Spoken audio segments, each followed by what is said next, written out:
asalaamaaleykum mbokk yi asalaamaaleykum mbokki Sénégal mbokki diaspora ak fu waay mën a nekk ñoo ngi lay nuyuwaat di la ziar di la jox sa wàccuwaay di leen xamal ni leen nag dellusiwaat nañu tey ci émission bu mag boobu ñuy wax Afrimac entrepreneuriat féminin di émission boo xamante ni bi ki nu may possibilité bi pour ñu mën ko seetaan mooy waa Afrimac di nekk fële ci Espagne di Cabildo bu Forteventura Île de Canaria tey nag xam ngeen ni semaine bële passé dama fi amoon ñaari invité yàlla def temps ba xatoon ba mënuñu woon a àggale moo tax ñu woowaat leen tey pour mën a àggale li nga xamante ni moo ci nekk muy beneen émission boo xamante ni bi Afrimac moo nu ko may pour ñu mën a amaat possibilité war a mën a tàggoo ak sénégalais yi bala ma ko wax en espagnol dina leen présenter ñaar ñooñu ba pare ma doog a dellusiwaat nag wax ko en espagnol ndax espagnol yi nga xamante ni ña nga toog ak sunu jàmbaar jooju nga xamante ni mooy Momar Dieng Diop di président association sénégalaise yi nekk Forteventura ginnaaw yàlla ak moom mu lépp lu ñu yëkkati rek ca Europe ca mu teg ci bëtam dana fexe ba mu ñëw Sénégal kon moom itam gàcce ngalaama ma ànd ci rek tey ak sama jigéen ñi nga xamante ni Fatoumata Caroline Ndiaye moom itam mi ngi nii toog Fatoumata Caroline maa ngi lay nuyu. salaamaaleykum waa Sénégal ak ñëpp ñoo xam ne dinañ ma xàmmee à travers Africa 7. man la Fatoumata Caroline Ndiaye ingénieure informatique formatrice conseillère commerciale et entrepreneur. maa fi ñëw pour représenter Afrimac. pour wax leen projet Afrimac 2 bi naka lay demee. ak nan la demee woon Afrimac 1 bi incha allah. kooku di Fatoumata Caroline Ndiaye ñu àndoon ci Afrimac numéro 1 ba mu nekkoon ki nga xamante ni moo doon formé ñi nga xamante ni ñoo fi jotoon a jàll am na ñu bari tey ñu nga Espagne tubaarkàlla macha allah grâce à Afrimac ak ñu bari itam ñu ngi liggéey boo xamante ni bii ca projet 1 boobu la jóge woon ba tey ñu ngi daan seen doole di ci faj seen soxla di ci yor seen njaboot waaye teewul ba tey ñu ànd ak nag sama jigéen koo xamante ni kii boo ko xoolee rek defe naa ni war nga xam ni mooy rakku jàmbaar joo xamante ni moo fi nekkoon di Aline Badara Cissé ñu di ko jooy ca noppeegunu nekkoon yaakaari Sénégal ndax dëggoom ndax nangoo liggéeyam ndax honnêteté ak taalibe gi mu doonoon jullit akkan di woon kenn nag ci Momar Dieng Diop mii nga xamante ni tey moo tax ba lii lépp am di woon kenn ci moom di woon son frère di woon wéttandoom keroog ba nu ko falee ca médiature keroog la jël Momar Dieng Diop fal ko ci wetam ngir di ko jàppale ci liggéey bi kon yàgg nañu di collaboration bu mag waaye nag kóllëre googu tax na yàlla def na moom Rose mi nga xamante ni moo yoroon Afrimac 1 moom itam doon ci def di transformé defoon ci lu bëri tey ñu delloo siwaat ko tey Adja Rose Cissé maa ngi lay nuyu. asalaamaaleykum wa rahmatulah tonton Mbaye maa ngi lay fay nuyu bu baax. di nuyu auditeurs ak téléspectateurs u Africa 7 yëpp yi nekk ci Sénégal ak yi nekk ci diaspora bi. di am mbégte lool di ñëwaat encore une fois di présenter suñu produit maa ngi tudd Adja Cheikha Rose Cissé nekk transformatrice mais en même temps formatrice. di def développement. ci secteur agricole mais ci secteur aviculture maanaam xaw na yaatu daal xam naa bu ñu duggee ci biir émission bi xaw na yaatu dinañ ko gën a yaatal incha allah. dëgg la xaw na yaatu bu ñu demee ba ci kanam tuuti dinañ ko gën a yaatal. Buongiorno o buenos días a todo coloro que están en Forteventura.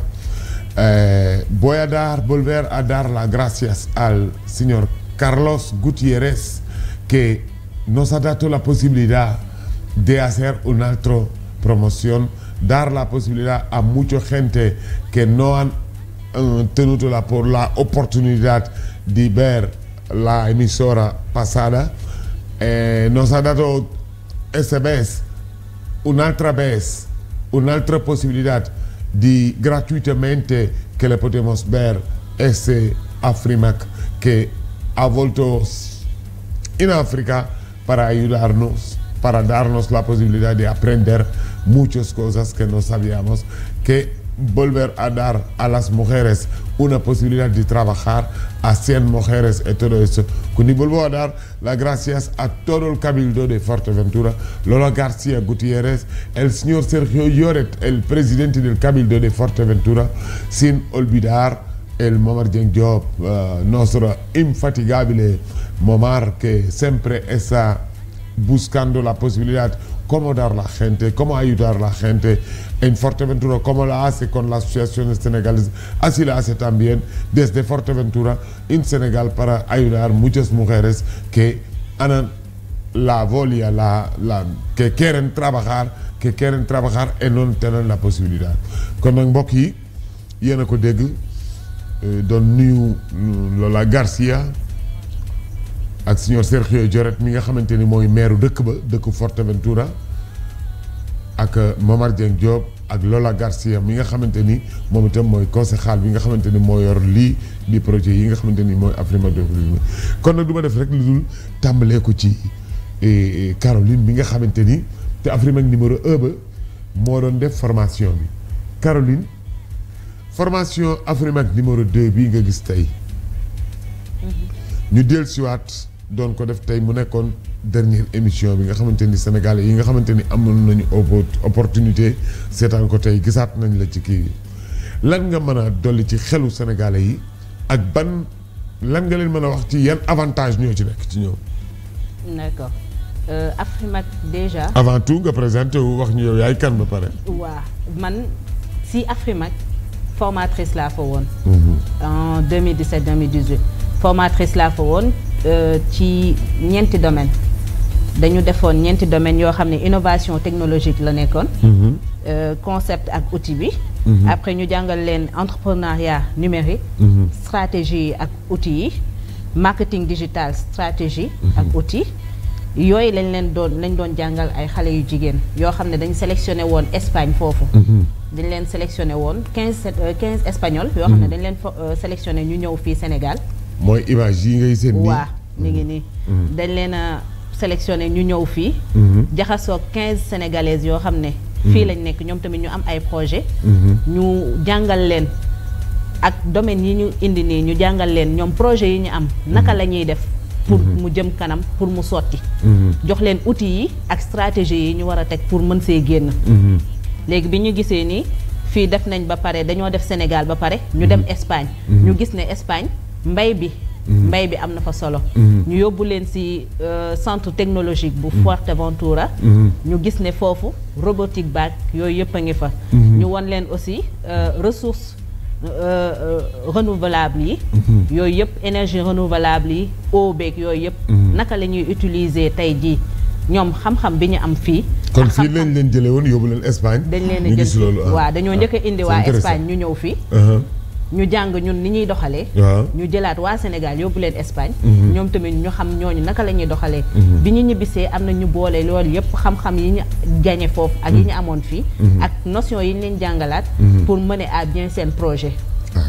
ba tey jii am na si ñoo xam ne ñi ngi continuer si domaine informatique bi. domaine entrepreneuriat bi am seen entreprise di gérer seeni employé. di xam nan la ñuy génnee pour mën a dimbali yeneen jigéen. ñu génn si ñoom tamit.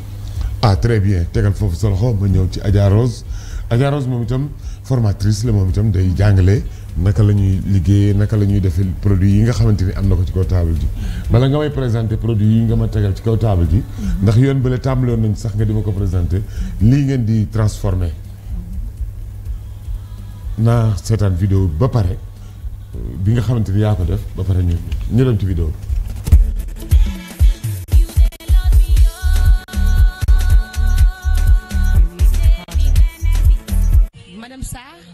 ñu ngi lay nuyu di la ziar di rafetlu sa teewaay ci foire bi ñu am question yu la doon posé léegi di la laaj noo gisee foire bi. di rafetlu kàddu yi aussi waaye di kontaan trop ci participation bi nga xamante ni def naa ko ci foire bi di gërëm organisateurs yi aussi di leen encourager di wax que c'est une première waaye yàlla na yàlla may ñu yàgg ko def parce que toute première est difficile wante li ci ëpp solo mooy xame bi échange bi nga xamante ni yow produit yi ngay def am na ñeneen ñoo xam ne defuñu ko mais ñoom aussi ñu ñëw di la apporter li nga xamante ni ñoom xam nañ ko te yow xam na ko muy échange d'expertise boobu. c'est des produits dañu am volet cosmétique boo xamante ni c'est des savons faits à base de plantes 5 plantes médicinales ñu ngoy defalee village nga xamante yow yaay dem jëlal sa bopp gàncax bi jël yeneen produit karité xam nga lu baax ci yaram la ak yeneen huile essentielle yi defal ko tout est fait à la main aussi muy travaux manuels. Côté boobu aussi ñu am karité bio bu nga xamante ni dafa am chantilly bi naaj bi moo tax exposé wuñu ko boole ko ak aloe vera ak yeneen essence yoo xamante ni dafay travailler di baax ci yaram ci xale ak ci mag parce que dañu am volet enfant am volet adulte aussi ci loolu aussi am nañu ay objets d'art ay sac ay nappe de table ay dessous de table dégg nga ay sacoche yi nga xamante ne moom la ñu exposé maanaam daal ñun daal dañu ni dunde li ngay bay li ngay dunde mais jëfandikoo li nga xamante ni ci dëkk bi la ñu ko defaree dégg nga lépp dellu si waat si ñun daal loolu la ñuy prôné vraiment di kontaan lool di leen encourager encore.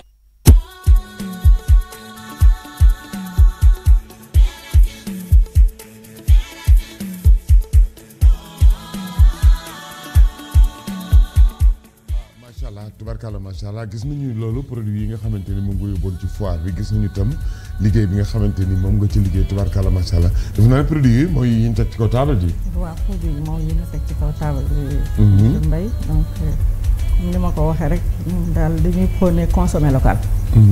waaw ndax gis nañ ni comme dañuy wuyoo actrice de développement. donc dañu war li nga xamante ni dañu koy liggéey. ñëpp gis ci seen bopp.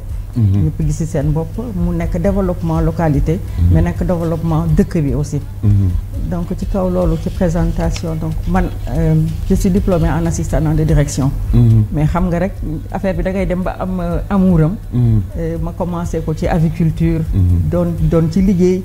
mais après kii bi dugg ma xam nga ma dem bay dugg ci biir poulailler yi di yar. amour bi jóge foofu ñu nekk poulailler dafay ànd ak tout le temps verger. nga nekk ci gàncax yi. foofu daal la ma ciy duggee dëgg. le consommer local di liggéey ci gàncax yi di liggéey ci lépp lu nga xamante ni dañ koy bay fii ci sunum réew. te mën ko transformer am yaakaar ni bu ñu ci amee ñu jàppale bu baax a baax. comme ni ko Adja Karo waxee léegi. dinañ ci mën a gis suñu bopp mën koo génne ba di nga xamante ni suñu naataangoolo yu nekk bitim réew aussi. mën cee gis suñu bopp mais lépp rek di développement. kon yow fi mu nekk nii yow looy xaar ci Afrimac. Afrimac 2 bii di ñëw Sénégal di waajal di ñëw Sénégal lan ngay xaar ci ñoom.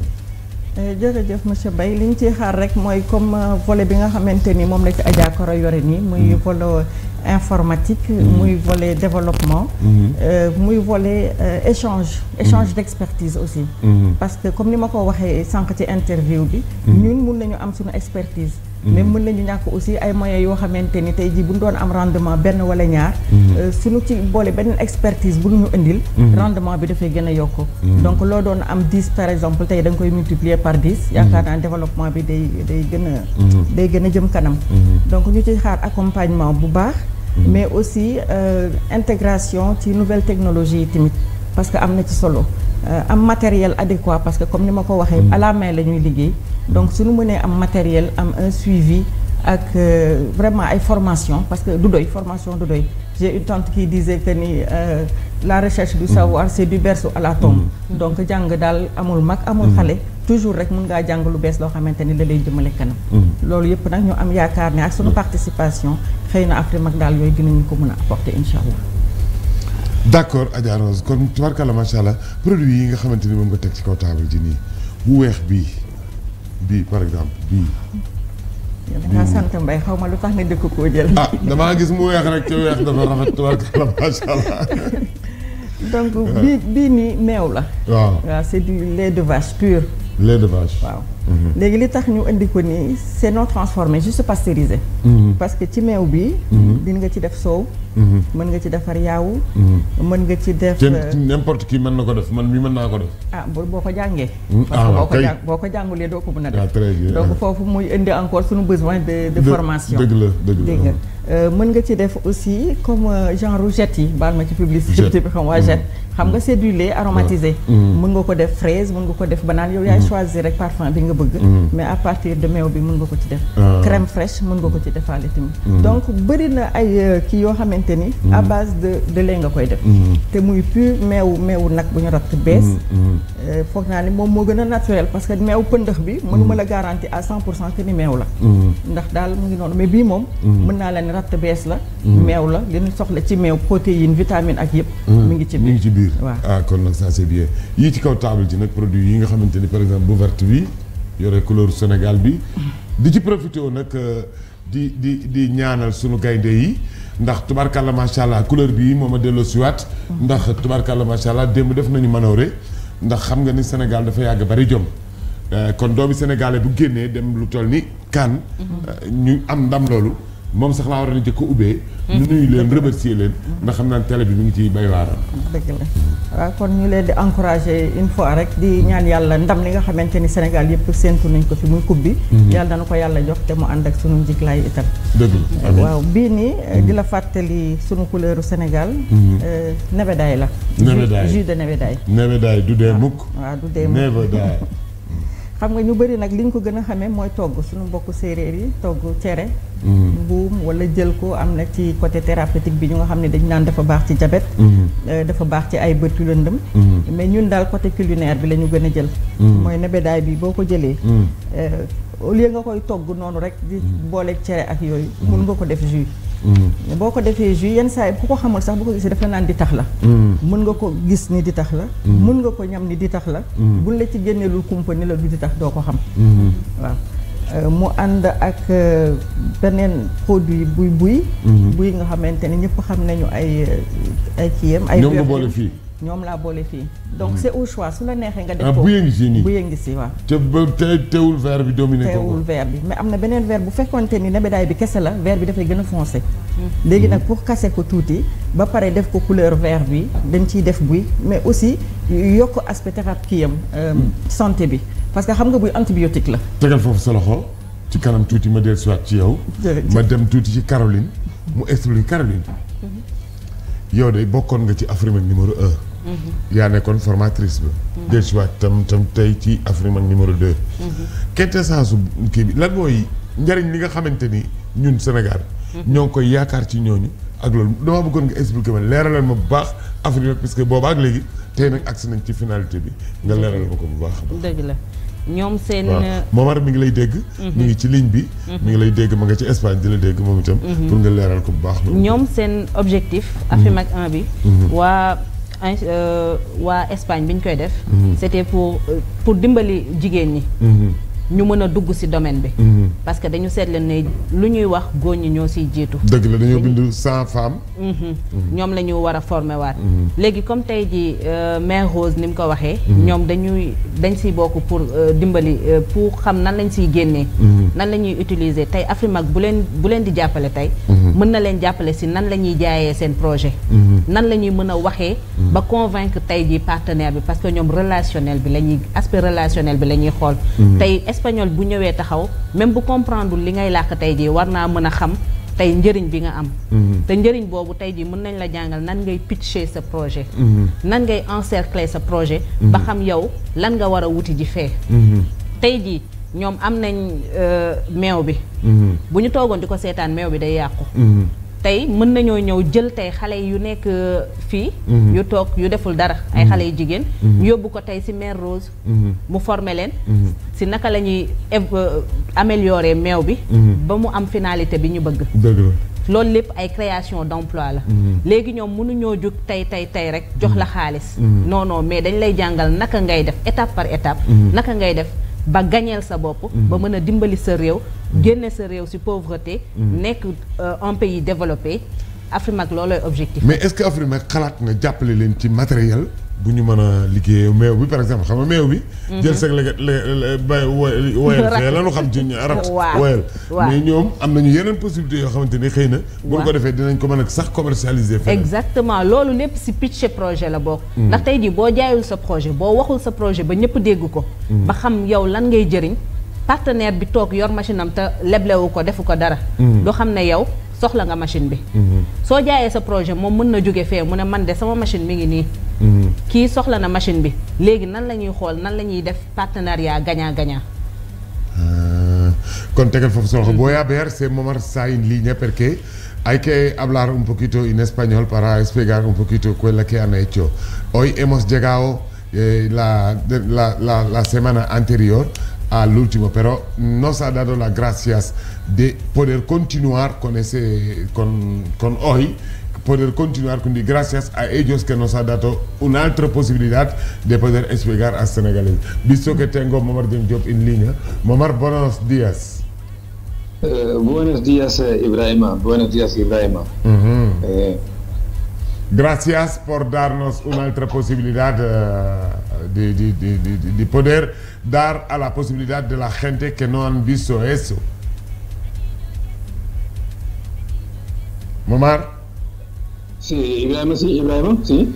Sí, queremos también, a partir de hoy, si como Afrimac ha llegado en África, ahora está en el corazón de África, mucha gente están esperando que llegue Afrimac en Senegal. Nosotros también, visto que me gusta el modo de trabajar, cómo trabajáis, el modo de, como Caroline la ha explicado muy bien, la vez anterior, cómo han trabajado, cómo han llevado gente en España, enseñarle lo que se hace en España, traer gente de España también aquí en Senegal para ver cómo han trabajado. Nos ha gustado. Y yo quiero siempre, si como cada miércoles, jueves, tengo mi emisora, quiero ver esta foto siempre detrás de mí con la sponsora de Afrimac. ¿Cómo lo pensáis? Muy bien, Ibrahim, muy bien.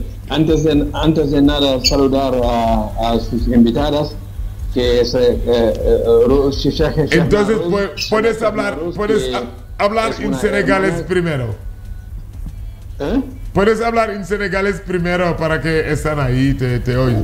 jërëjëf Ibrahima Mbaye xanaa rek di sant di gërëm ñi nga xamante ne ñoom nga invité tey jii muy ñu am solo muy ñoo xamante ne également des personnes de référence di ko commencé ci Cheikhna Adja Rose Cissé. Adja Rose Cissé wax dëgg yàlla muy kenn ci man di rakku maître Alioune Badara Cissé wax nga ko tout à l'heure Alioune Badara Cissé dañ koy ñaanal yàlla xare ak àddina gën a kawe ndax sama diggante ak moom amatul leen luñ ci natable mu nit ku baax nit koo xamante ne wax dëgg yàlla ni mu ko waxee rek noonu la amoon na yéene lool ci Sénégal.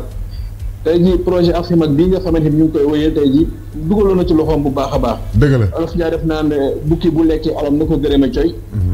kon wax dëgg yàlla loolu nga xamante ni Alioune Badara Cissé defoon na ko tey jii li continuité rek la di ñaan yàlla rek suñu borom bi xare ko àjjana di feddali suñu njaal ki nga xamante ni mooy famille am di ñaan di ko jël feddali suñu ki nga xamante ni mooy Adja Nene Cissé Ndaw bu di wax tamit ki nga xamante ni moom mooy Caroline Ndiaye moom wax dëgg yàlla dootuñu ko présenté ndax Caroline wax ni mu ko waxee rek noonu la wax dëgg yàlla tey jii sax mën naa wax ni mënatumaa wax dara ci Afrimac ndax moom liñ ci macha allah li ma ci waroon wax na ko ndax tey moom actrice la ci au début ndax Afrimac wax dëgg yàlla liggéeyu na nag liggéey bu am solo lépp lu nga xamante ni amoon nañ ko ci wàllu formation ci wàllu management ci wàllu entrepreneuriat féminin ci loxoom la jaar wax dëgg yàlla mu def ko ci anam ñu mucc ay ba ñi nga xamante ni mooy tubaab yi nga xamante ni ñoom laay jëflanteel ñoom ñu ni ma Caroline de fu mu mën a nekk vraiment na nga ko indiwaat ndax kooku wax dëgg yàlla liggéey bu nekk liggéey bu am solo donc on ne fait que vraiment réparer une injustice comme ni may faral di wax rek toujours ndax wax dëgg yàlla moom Caroline wax dëgg yàlla ba nga xamante ni mbir mi amoon na sotti woon na jàppoon na ni moom dina bokk ci déplacement bi waaye yàlla dogalul loolu raison pour laquelle tey ji bi ñu amee opportunité waat ñu ni waat den ko woo mu nekkaat suñu wet liggéey ñu ndax wax dëgg yàlla elle a des compétences qui dorment en elle dina jaar wax dëgg yàlla mu mettre ko au profit des Sénégalais dans sa composante globale wax nga ko tamit ñi ngi nekk ci sunu njeexalu li nga xamante ni mooy émission bi nekk bu dee day jeex dañu def lu dul gërëm ki nga xamante ni mooy Alioune Ndiaye ndax aussi Alioune Ndiaye wax dëgg yàlla yombalal nañ ko bu baax a baax ndax bi nga xamante ni mbir mi am na rek bu ma ko waxee dane moom sa rajo télé bi sa télé la rajo bi sa rajo la lépp loo ci def wax dëgg yàlla luy jëmale askan wi kanam la je suis preneur et je suis partant amul lu discussion wax yow ab Ibrahima Mbaye sama diggante ak yow dama koy faral di wax bu ma ñëwee Europe yaa ma njëkk a dalal Europe Ibrahima Mbaye bi ma ñëw Europe xaw ma fenn fu ma jëm sama diggante ak yow du Europe moo ñu boole mais Kébémer moo ñu boole Ibrahima Mbaye ngay nekk nit ku baax nit ku ñàkk ci ñaan du ma sa géwalu judd yaay sama géwalu judd waaye tey maay nekk sa géwalu judd ndax wax dëgg yàlla li nga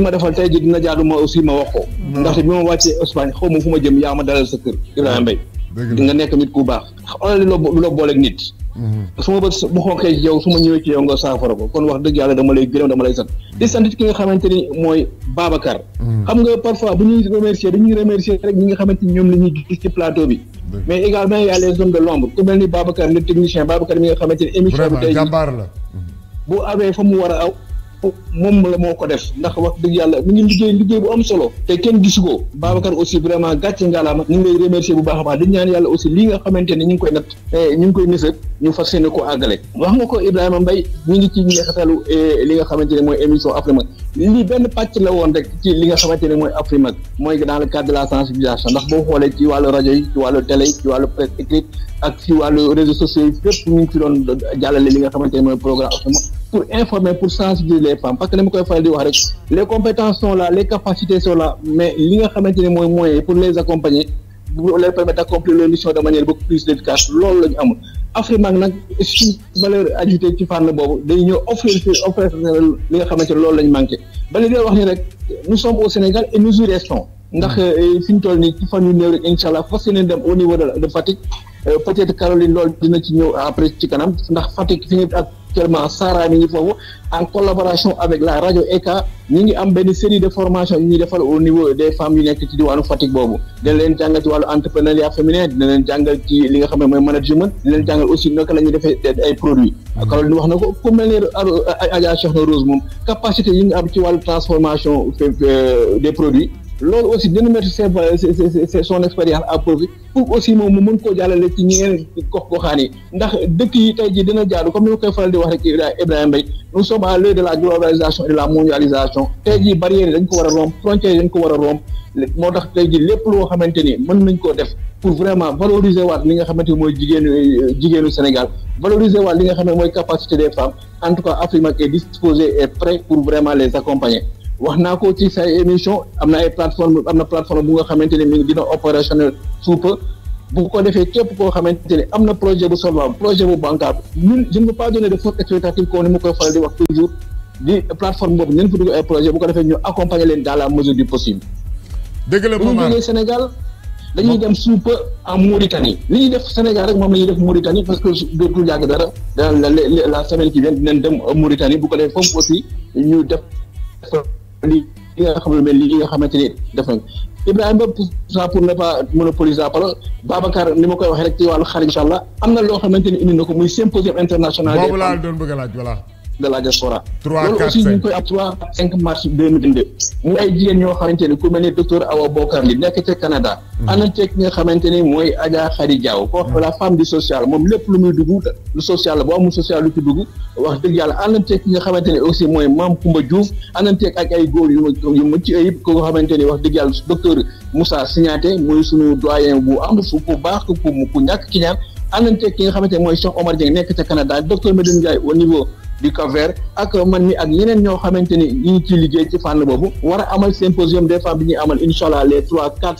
5 mars 2022 à l'hôtel King Fahd Palace symposium bi nag ñu ngi am mébét Afrimat ànd ci ak ñi nga xamante ni mooy organisateurs yi ndax comme ni ma ko faral di waxee rek Afrimat lépp loo xamante ni dafay dooleel femme lépp loo xamante dafay ñoŋal femme rek vraiment ñu ngi ciy taxaw ñu ngi ciy dox bay suñu waar bu baax a baax Ibrahima lii mooy kàddu yi nga xamante ni bëggoon naa koo yëkkati ndax émission bëgguma ko monopoliser ndax xam naa ni li nga xamante ni Adja Rose produit yi mu indi wax dëgg yàlla war nañ cee wax Caroline aussi xam naa ne am na yeneen point yoo xamante ni war ngeen cee débat en tout cas di leen gërëm di leen sant di ko wax ci li nga xamante ni mooy kàddu kàllaama li nga xamante ni mooy Cervantes muy espagnol Ibrahima xanaa lu ñu def rek dar las gracias a las autoridades de Fuerteventura en primer lugar el presidente del Cabildo don Sergio Lloret la primera vicepresidenta Lola García Martínez, el director también de Afrimat 2, don Carlos Gutiérrez, porque ya hemos pasado las emisoras, pero como el otro día no hemos podido, han venido con retraso, por eso hemos hablado con él para que hagamos otra vez una emisora. Es muy importante. Es que solamente es el reflejo del compromiso del labor que ellos están haciendo, porque quieren hacer muchas cosas en Senegal y quieren también informar, sensibilizar, reforzar las capacidades de las mujeres, quieren ser un valor añadido en el proceso de desarrollo de las mujeres en Senegal.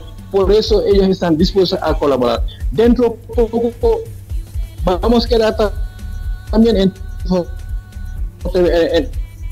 en Senegal. Vamos già stiamo ahí attraverso radio con la colaboración de Radio ACA. Dentro poco también iremos en Mauritania para hacer el mismo trabajo, para decir que estamos aquí y también dar las gracias a todo como el personal de Africa 7 por su compromiso, por sus esfuerzos. Sí, Momar. Para difundir información a Gracias Ibrahim por todo y una vez más. Todavía no, sí. no me has hablado, sí. Pero te dejo en quelques días hablar con ellos, hablar con el señor Carlos Gutiérrez, que Afrimac nos ha gustado, nos ha quedado en el corazón. Entonces, yo quiero que sponsoriza la mi transmisión de cada miércoles y cada jueves. Ese le dejo en vuestras manos. Jërëjëf Momar, yow gis naa ni bien. Yo creo que don Carlos le estás escuchando. Efectivamente, como le has dicho, hoy en día Afrimac no es una realidad. Y ustedes están desarrollando emisora a nivel cultural, a nivel de desarrollo. Yo creo que vamos a hablarlo con Carlos, ver lo que sea posible. No vamos a decirle, darle falsa expectativa, pero vamos a intentar hacer lo que sea posible para concretar este deseo. Gracias. jërëjëf Momar, gis naa ni itam gis naa ci biir réseaux sociaux yi xam nga yow da ngay sama waay sama frère nga, sama cousin nga, sama àndandoo nga, sama dëkkandoo nga, mais dama lay lire toujours ci réseaux sociaux yi. Gis naa démb ci réseaux sociaux yi nga am defe naa projet la de retour boo xamante ni bi yéen a ngi koy préparé foofu en Espagne, kooku nu mu demee noonu. waaw effectivement Ibrahima li nga wax dëgg la ndax OIM la bànqaas la buy liggéey ci dans le monde de la migration. tey jii xam nga li ñu faral di wax rek l'Europe aujourd'hui n'est plus l'Eldorado. ñu ci bëri ñu ngi ñëw ci gaal yi te bu ñu ñëwee ci gaal yi également bu fekkee amuñu kii dañuy tumuranke di am vraiment une vie précaire. OIM dans le cadre également de son programme moom mu faciliter le programme de retour des émigrés.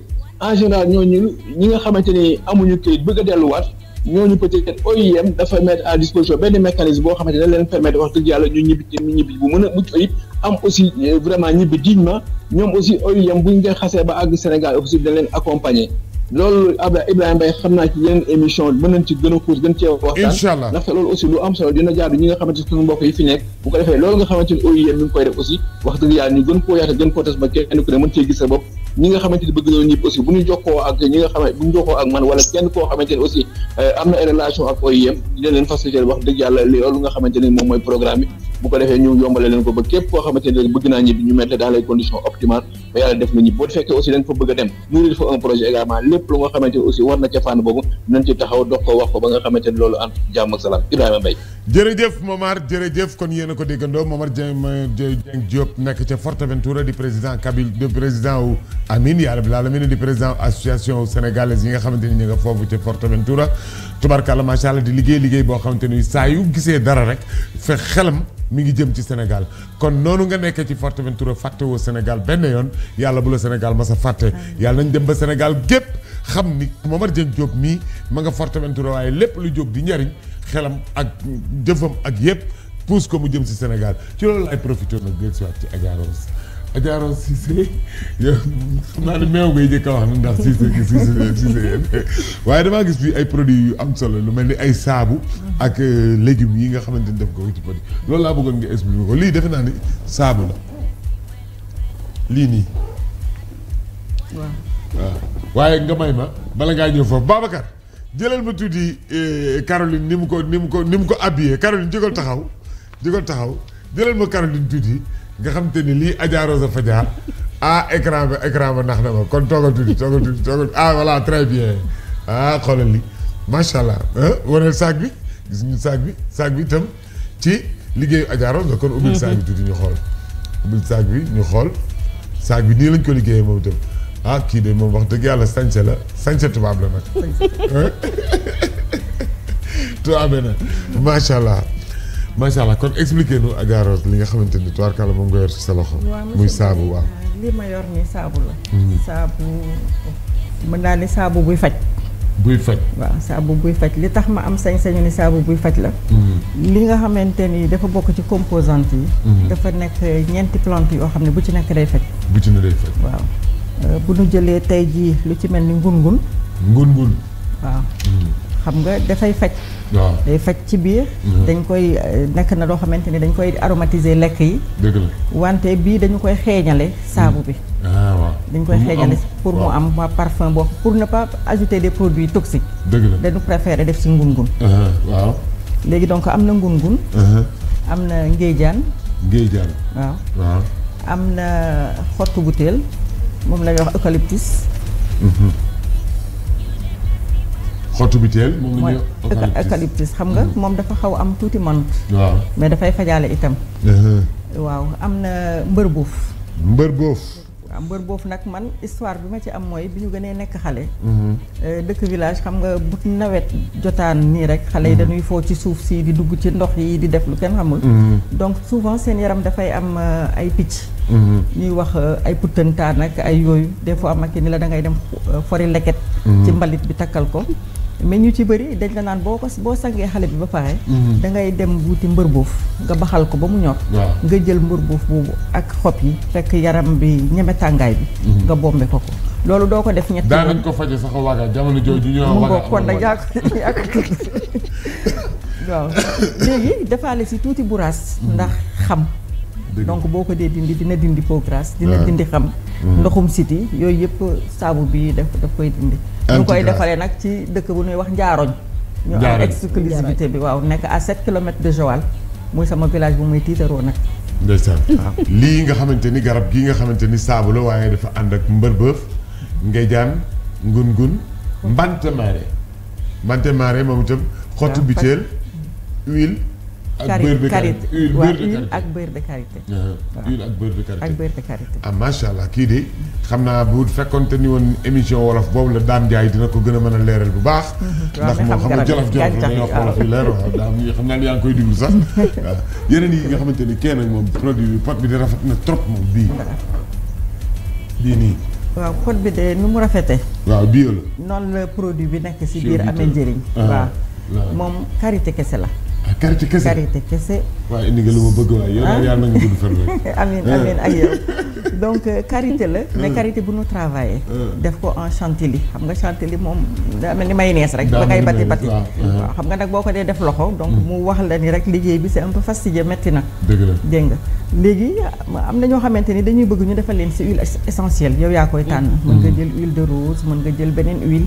xam nga mën nga jël par exemple dañ ciy def aloe vera. xam nga aloe vera bi aussi xam nga dafa am lu bari fii Momar Dieng Diop nekk. waaw ah bon. yii aloe vera rek la ñooñu. foofu nag Momar waral na ci profité sax. baax ñu def fi ay tool yi aloe vera. waaw waaw nu mu baaxee ci kii bi daal ci yaram bi.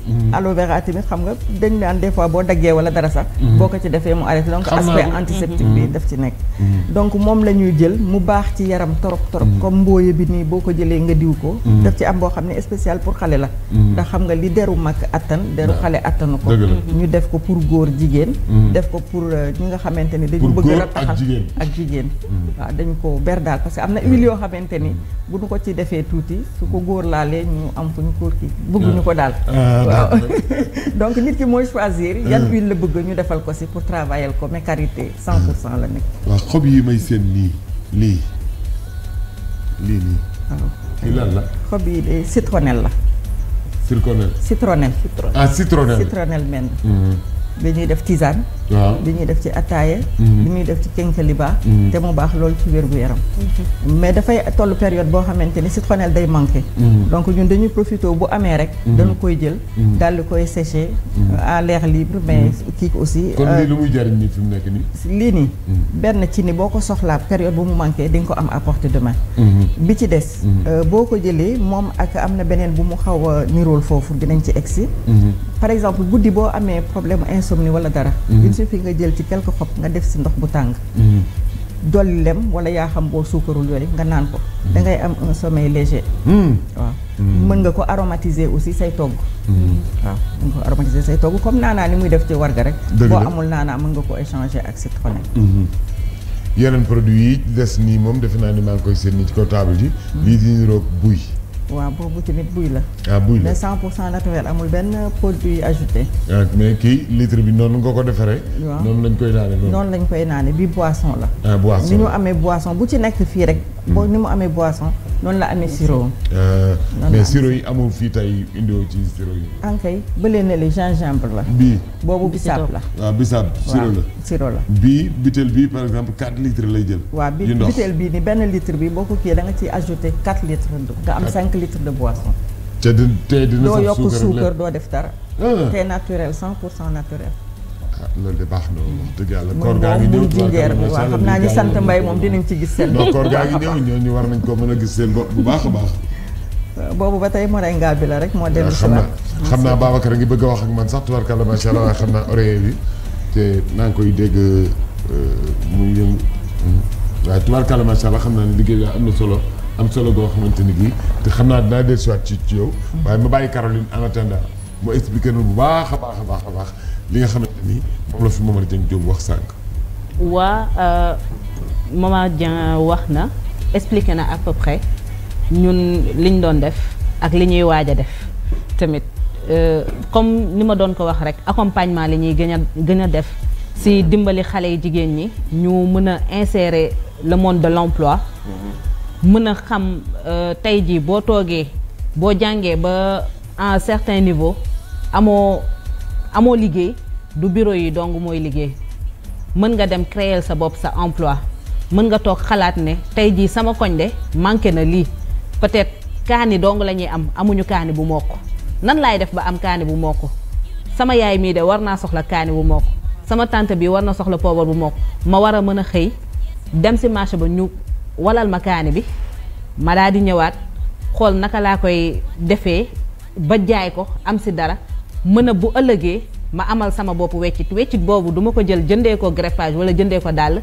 mais dama koy jël dugalaat ko feneen foo xam ne daf may yokkal ñun tey jii noonu lañ lay jàngal yan outils nga mën a am pour insérer monde de l'emploi mën a dimbali sa bopp parce que tey jii jigéen mën nañ ne jigéen mën na def lépp parce que jigéen nu muy xëyee di liggéey di xëy di jàngi noonu lay xalaatee lan lay togg ci kër ga kan moo may teel sama doom nan lay sama jëkkër bu wàccee lan lay def loolu lépp ñu mën a kii mooy sens de l'organisation et de la planification loolu lépp ñun am nañ ko capacité boobu am nañ ko moo tax tey jii jigéen waratul toog di xaar lu mu bëgg mën na ko def léegi ñun li ñuy def mooy pousser leen ñu embrasser métier boobu fekk leen parce que Sénégal du Dakar kese dañ leen di fekk un peu partout dans les régions pour former leen tey jii ñoom Maman Rose mën nañoo jaay transformer seen produit mais du ñu xam ñaata lañ cee am loolu pour naka lañ ko mën a xamee mën nañ leen a jàngal tey jii nan la ñuy utiliser Excel pour xam bu ñu jaayee journalièrement nan la ñuy insérer seen vente journalière yi ñu xool nan lañ koy dugalee benn par benn pour xam total xam ne tey jii de journée bi am naa 500 bu subaa tamit ma amaat 500 weer bu dee dinaa am tey par exemple 10 000 francs su ma amee 10 000 francs yooyu bénéfice dama koy jël au lieu que tey jii maa ngi doon jaay par exemple géej 10 000 francs de plus yooyu ma jëndee ko benn saamu jën jaayee ko boo jaayee saamu jën ak géej ñoo ànd bu ëllëgee nga jaay ko paañ nga yokk ko si tey damay jël exemple sama yaay par exemple man su ma nit ñi dañ naan naka laay def ba boole jaay ak lii si moom laay jël exemple parce que damay nekk xale gis ko buy dem marché day yóbbaale crème bi jaay bu jaayee crème bi nduggaale marché bi indaale weccitam ngoon bi weccit boobu lay jël defaree ko caakiri yóbbu ko si boutique beeg xale góor yi bu ñu jëndee bu subaa guddi gi ñun au lieu que ñu toog di seetaan télé booy seetaan télé yaa ngi takkaale crème noonu lay def ba dem Gambie di jënd ay tàngal ak lu nekk di ko indi noonu la def ba nekk GP tey jii kon tey doo gis nit rek nga ne nan la def ba yegg si fii am na chance amul chance dafa am jaar-jaar nit da ngay jóg nga xam lan laa soxla ak fan laa bëgg a dem nga planifier organiser am stratégie commerciale xam sa marché lan la soxla def sa benchmarking xam lan laa soxla outils yi laay soxla planifier organiser tey loolu la Afrimat di dimbalee xale jigéenu Sénégal yi planifier organiser benchmarking xam lan la sama dëkk soxla lii laa bëgg lii laa ko mën a apporter ñun ñu dimbali si nan nga koy jaayee nan ngay amee partenaire defal la relation bi nga mën a pousser bokk si entrepreneur yi. jërëjëf loolu lu am solo la Rose ca Caroline lu am solo la Adja Rose yàlla dafa def suñu directeur programme bi mi ngi lay nuyu bu baax a baax a baax Youssou Gueye Youssou directeur télé bi. ki nga xamante ni mooy fi mu toog tey ki nga xamante ni mooy directeur bi. di Youssou xam na la bu baax a baax a baax. nee ko Xadi mu ngi koy nuyu démb mooy wax ni mu ngi fi woon. mais xaw ma woon ndax mu ngi fi ba tey ak Ndeye Ndiaye. Adja Rose nee na Xadi mi ngi lay nuyu. te muy ku baax nag moom itam Guèye Missirah si Dieye Fatim Penda Sukaabe Thiès Ndemba ci Sall Thiam juróomi li ngeen di ku baax xale bu yaru xale bu boo xamante ni tubaarkàlla macha allah bañ fi ñëwee ba léegi gis nga ko mu ngi noonu di kenn ci Aliou Ndiaye di kenn ci Babacar mi nga xamante ni moo nekk fi déggoog jeunesse yi nga xamante ni ñoom ñëpp ñu ngi fi di kaf di fodire vraiment loolu mooy kon mi ngi lay nuyu bu baax a baax. ok maa ngi koy fay bu baax xaw ma woon ni fi la nekk démb lay waxtaan ak Xadi rek ba wax ko war naa demaat. mu ne ma pourtant Youssou fa la nekkoon nii. ma ne ko nag laaj teew ma ko. bi ma demee la première fois dafa gàttoon. mais tey jii naroon naa bu ma génnee ma laaj ko est-ce que mu ngi fii est-ce que parce que gën nañu déggante. dëgg la dëgg la mooy xale bu baax bu yaru bu yiw bu loxoom set daal maanaam. d'accord macha allah. bis bu ne mu ñëw nag waaye ci ngoon gi lay ñëw. patron la daal patron la xam nga patron yi moom bu leen neex la ñuy liggéey. mi ngi noonu. bon ma ci profité di wax itam ñi nga xamante ni ñoom tubaarkàlla macha allah ñoom itam dañoo bëggoon a bokk ci formation boobu nga xamante ni ñu ngi koy def ci côté Fatick ngeen dégg Momar Dieng Diop doon ko wax am na Babacar su fekkente ne mën na maa bindal numéro email bi ak yooyu voilà lii mooy formation bi nga xamante ni moom ngeen dégg Momar doon ko wax offerte d'emploi maanaam offerta di emploi mooy offerte liggéey ñi nga xamante ni bëgg nañ cee bokk production matériel didactico Sénégal ñi nga xamante ni bëgg nañ cee kii numéro email bi mën nañoo yónnee ci email bi nag moo leerul fi bu baax xam naa su ko Babacar mënoon zoom dana feeñ bu baax a baax a baax pour ñu mën koo bind wala boo xam naa beneen jamono danañ ko bind yónnee ko ndax dama ko dul mën a lire fe mu nekk ne numéro email bi en tout cas foofu ngeen di yónnee seen CV voilà jeex na mi ngi noonu. big bag bi macha allah waaw yow mën naa la ko sax yónnee jarul bind. para formar parte de la sélection. ñi nga xamante ne bëgg nañoo bokk ca sélection ba. waaw emploi lii mooy email bi. waaw place de réception des curriculum fii itam.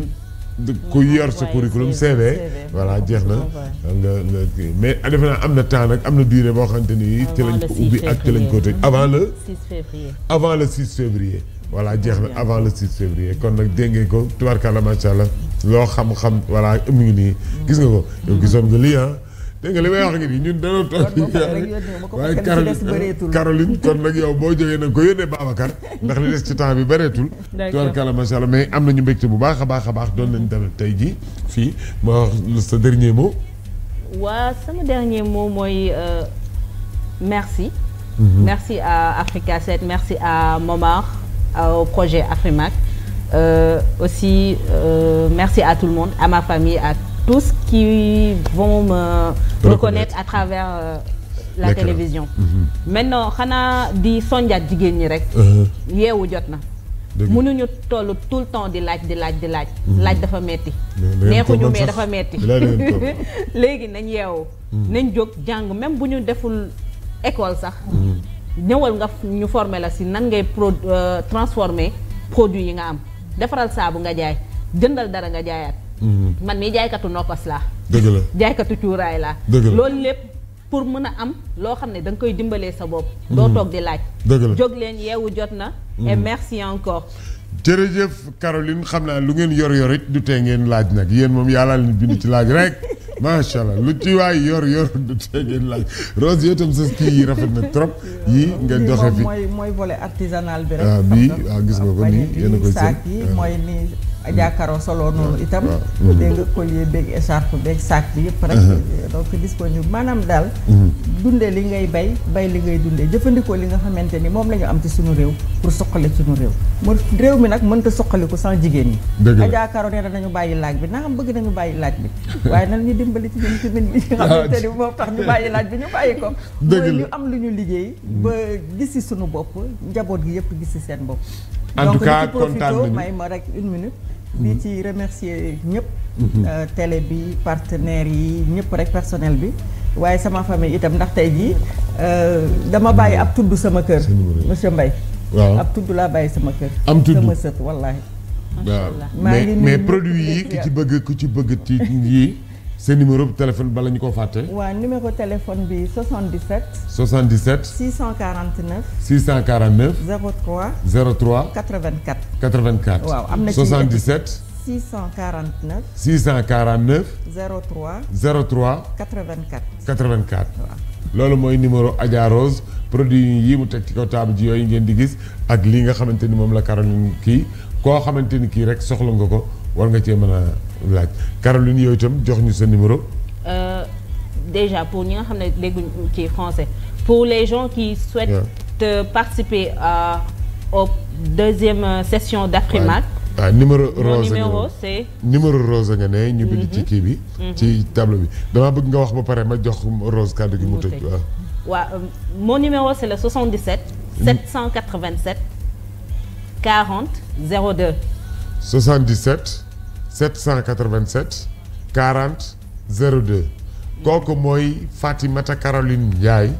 di di formatrice. di ingénieur moom daal boo ko woowee dina la wax lu baax a baax lan la Afrimac di jëf ak lan la fas yéene def si yow sa tudd bi nga bàyyi ci kër ga kuy tudd. sama doom bu góor. moo tudd taawam tey.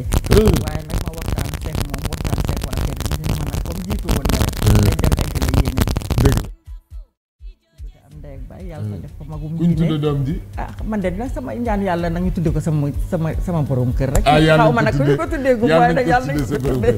kon nag mbokk yi loolu ngeen dégg noonu mooy occasion bi nga xamante ni moom lañu Afrimac mayeen di remercier Babacar Niang bu baax a baax a baax ak ñoom càndum ñi nga xamante ni ñoo ko jàppale ci technique bi Mariama nekk fi tey waaye moom itam loxoom a ngi woon ci biir naka jekk toujours Youssou Gueye dégg ngeen ko moom itam di directeur télé bi ngeen dégg sàng muy nuyu Adja Rose di xamee loolu la kóllëre di jariñ gis nga xàmmee la ci télé bi rek yónnee di la nuyu de loolu respect bi mu am la ci doomu aadama waaye di jaajëfal bu baax a baax le DG Aliou Ndiaye mi nga xamante ni du sonn benn yoon ci lépp loo xamante ni mi ngi jëm ci diaspora tey jii lii nga xamante ni Afrimac def na ko ay valeurs yi waaye def ci participation ni lépp loo xamante ni mi ngi jógee diaspora rek jëm ci Sénégal dinaa def sama participation def ci ndimbal bu baax a baax woyefal ko gracias otra vez a Momar que damos siempre las gracias por todo el trabajo que ha hecho, el labor que ha hecho para traernos aquí Afrimac, que es una oportunidad para el Senegal, 100 mujeres